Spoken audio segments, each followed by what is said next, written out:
of our Lord when the harvest was red. 3 knights were found with their faces turned dead. No blade had been drawn, no arrow was seen, yet holes marked their armor where no wound had been. The first was Sir Aldric, the pride of the shire. His sword still lay shining beside the cold fire. His shield had been shattered, his helmet was gone, and footprints like claws led away with the dawn.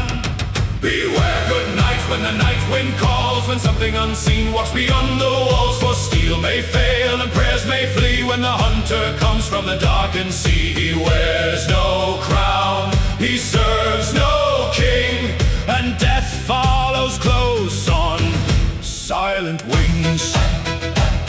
Hey!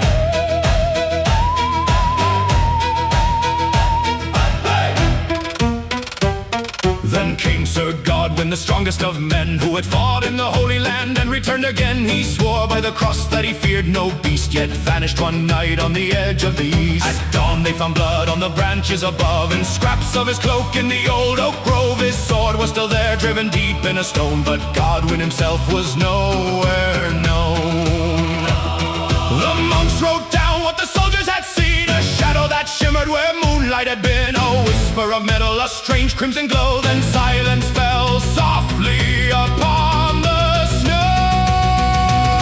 Beware, good night, when the night wind calls, when something unseen walks beyond the walls. For steel may fail and prayers may flee when the hunter comes from the darkened sea. He wears no crown, he serves no king, and death follows close on silent wings.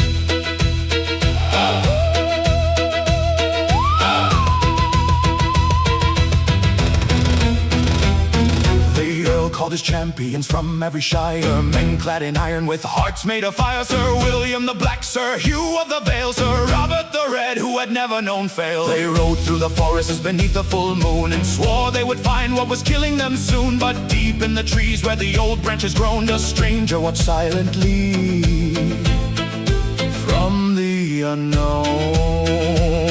They heard something clicking high in the trees, like bones being shaken by some wicked breeze. Sir William looked upward and raised up his shield. A flash split the darkness and William was killed. Sir Hugh swung his sword at the shape in the night, but struck on the air where there should have been light. A figure descended like thunder from stone and dragged him away with a terrible tone.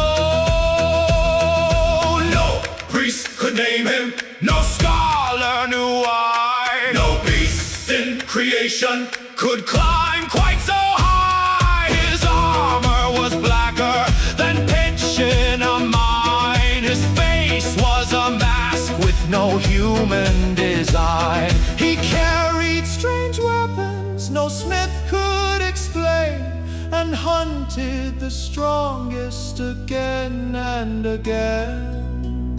Not for gold, not for land, not for England's throne. He hunted the worthy to claim them alone.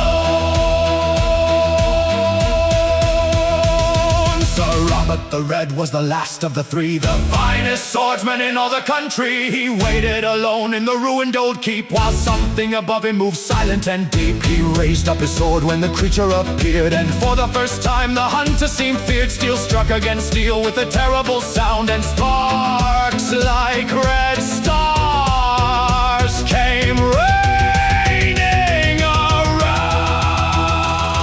Beware, good night, when the night wind calls, when something unseen walks beyond the walls. For steel may fail and prayers may flee when the hunter comes from the darkened sea. He wears no crown, he serves no king, and death follows close on silent wings. They say Robert wounded the thing in the chest, and for one brief moment the hunter confessed. A roar like a demon, a scream like a beast, then vanished like smoke from the ruined keep. By morning the knight lay dead on the floor, his sword in his hand, his blood on the door. But carved in the stone where the creature had stood was a mark no man in the kingdom understood. The monks wrote the tale though they trembled with fear, and warned every knight who might venture too near. Some monsters are born in the forest we know, but some fall from heaven where no man should go. when something unseen walks beyond the walls. For England has warriors and England has kings, but none can withstand the hunter's wings. He wears no crown, he serves no lord, his alien hand holds no earthly sword. And somewhere beyond the forest's black pine, the hunter still waits for the worthy to find.